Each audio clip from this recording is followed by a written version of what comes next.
Assalamualaikum warahmatullahi wabarakatuh. Saya Muhammad Lamsyah akan memaparkan presentasi tugas ujian akhir semester dari mata kuliah pengantar akuntansi tentang perusahaan dagang.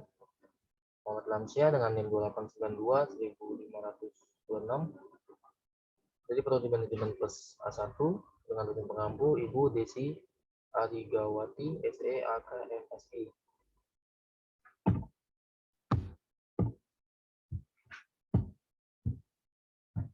Saya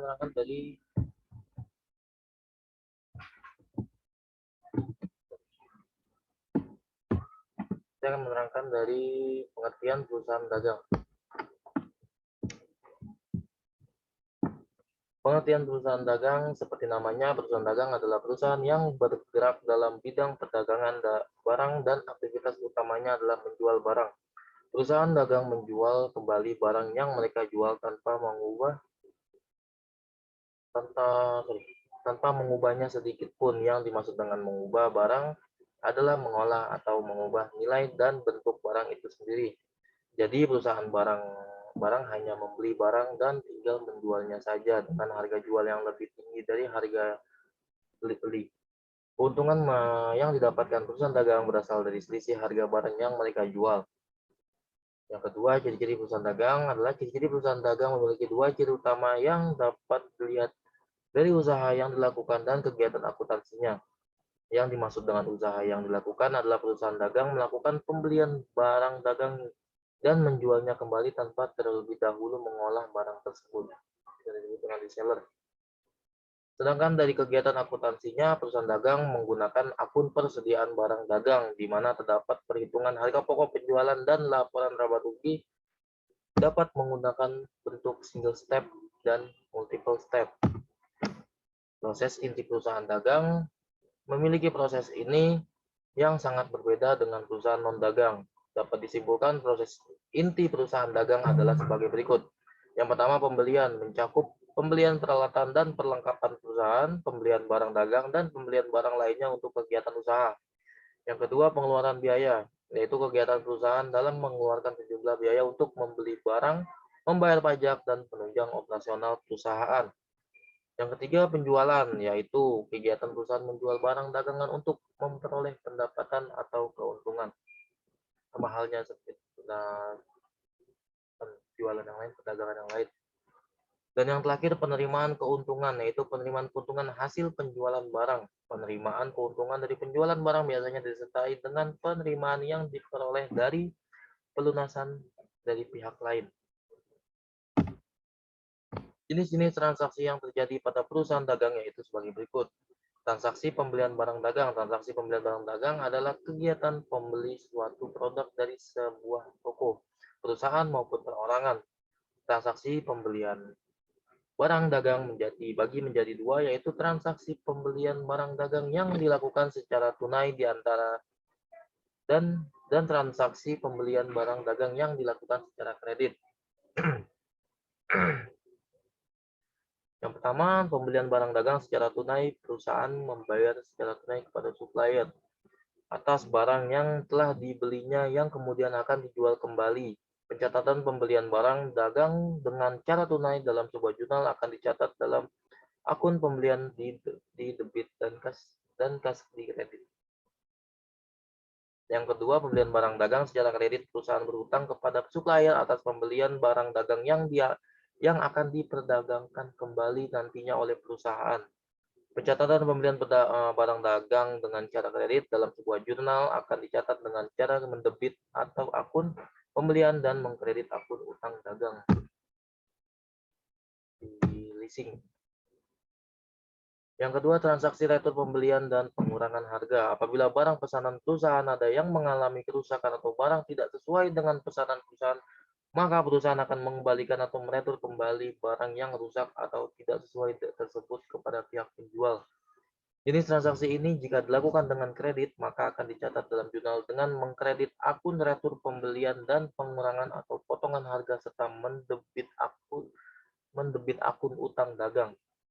Namun bila transaksi ini dilakukan dengan tunai, maka pencatatan dalam jurnalnya adalah dengan mengkredit akun retur. pembelian dan pengurangan harga serta mendebit di akun kas. Yang ketiga, transaksi potongan pembelian. Potongan pembelian merupakan potongan yang didapatkan oleh pembeli karena telah melunasi hutang dengan waktu yang lebih cepat dari waktu sebenarnya dan melakukan pembayaran secara tunai atau dapat dikatakan sebagai cash discount.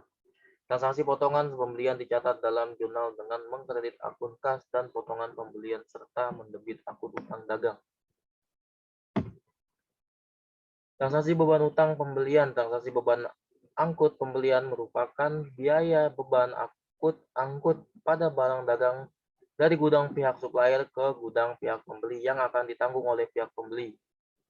Saat pelunasan pembayaran sudah dilakukan, maka akan diberikan potongan pembelian. Transaksi beban angkut pembelian dicatat dalam jurnal dengan mengkredit akun kas dan mendebit akun pembelian. Yang kelima, transaksi penjualan barang dagang. Perusahaan menjual barang dagangan kepada konsumen yang pembayarannya dapat dilakukan secara tunai maupun kredit.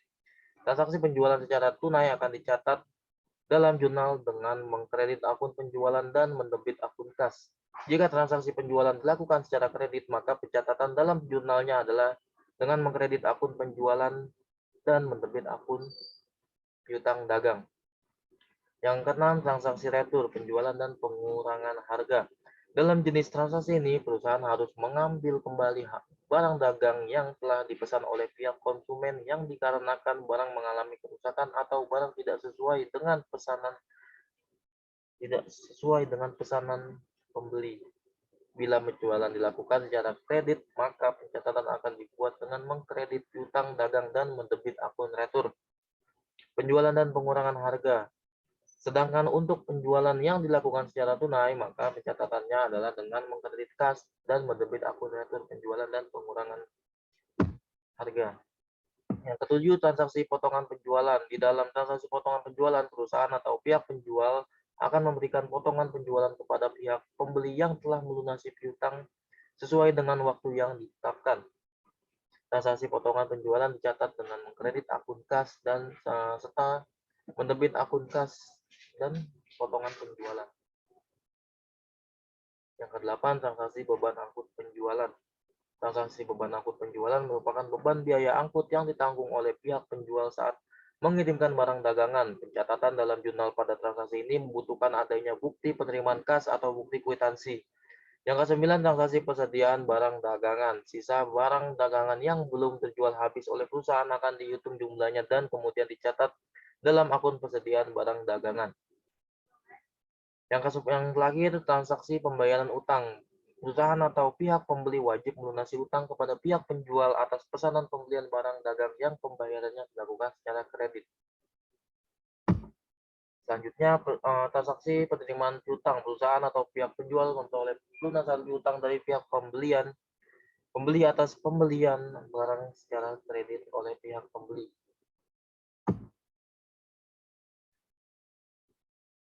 Siklus akuntansi, mencatat transaksi jurnal umum, mencatat di buku besar pembantu, membuat neraca saldo belum disesuaikan, jurnal penyesuaian neraca saldo telah disesuaikan, membuat laporan keuangan, membuat lembar kerja akuntansi, membuat jurnal penutup, membuat ringkasan penghasilan, neraca saldo setelah tutup buku, dan membuat jurnal pembalik. Ini adalah siklus-siklusnya. Metode periodik atau biasa disebut metode fisik. Metode fisik atau disebut juga dengan metode periodik merupakan sistem pencatatan persediaan yang mengharuskan adanya perhitungan persediaan yang masih ada pada tanggal penyusunan laporan keuangan. Metode periodik disusun dengan indikator penting untuk menentukan harga pokok penjualan atau HPP dari stok of name yang masih ada. Dengan metode ini, perusahaan akan memiliki data mengenai mutasi persediaan secara akurat dan sesuai dengan persediaan fisik di gudang. Satu contoh soal dari PT Jaya Makmur adalah sebuah perusahaan distributor pompa air merek Sainki yang berkedudukan di Semarang. Selama bulan April 2020, perusahaan ini melakukan transaksi.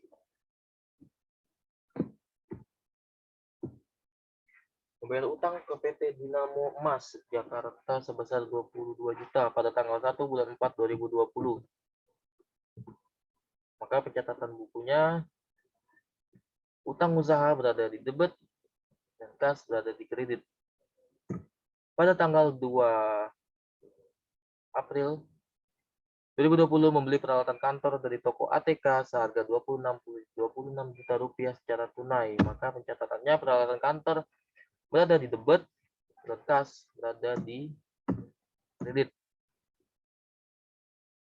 Karena membeli peralatan. Di tanggal 4 bulan 4 2020 membeli barang dagang dari PT Dinamo Emas Jakarta seharga 26 juta secara kredit. Maka pencatatannya pembelian berada di debit dan utang usaha di kredit. Tanggal 6 bulan 4 2020 membeli perlengkapan kantor dari toko warna-warni seharga 2.500.000 secara tunai. Maka perlengkapan kantor masuk dalam kolom debit dan kas masuk dalam kredit. Tanggal 9 bulan 4 2020 menjual barang dagang dengan harga pokok penjualan sebesar 15 juta rupiah seharga 22 juta secara kredit. Maka pencatatannya piutang usaha 22 juta, penjualan di kredit 22 juta. Di tanggal 12 bulan April 2020 membeli barang dagang dari PT Dinamo Emas Jakarta senilai 35 juta secara tunai dengan potongan tunai sebesar 2 juta. Maka pencatatannya pembelian berada di kolom debit, potongan pembelian berada di kredit, dan kasnya berada di kredit. Di tanggal 18 bulan 4 2020 membayar biaya iklan di koran sebesar 2.500.000 secara tunai. Maka pencatatannya beban iklan 2.500.000 berada di debit dan kas berada di kredit 2.500.000. Membayar biaya pengiriman barang perusahaan transportasi sebesar 1.500.000 secara tunai pada tanggal 19 bulan 4 2020. Maka pencatatannya beban angkut berada di debit dan kas berada di kredit. Tanggal 28 bulan 4 2020 membayar gaji pegawai sebesar 2.700.000 secara tunai. Beban gaji karyawan berada di debit dan kas berada di kredit. Lanjut ke metode perpetual. Pengertian metode perpetual merupakan metode pencatatan persediaan perusahaan retail yang dilakukan dengan cara membuat akun-akun secara terpisah untuk setiap jenis persediaan. Metode perpetual bisa juga disebut sebagai metode buku pembantu persediaan. Keunggulan dari metode ini adalah lebih mudah melakukan kontrol persediaan dan menentukan harga pokok penjualan dari produk-produk yang beragam. Ada kembali atau nanti bisa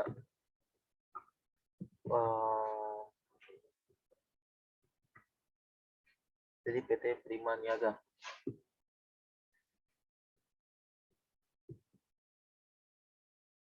Berikut pemaparan dari saya untuk tugas ujian akhir semester mata kuliah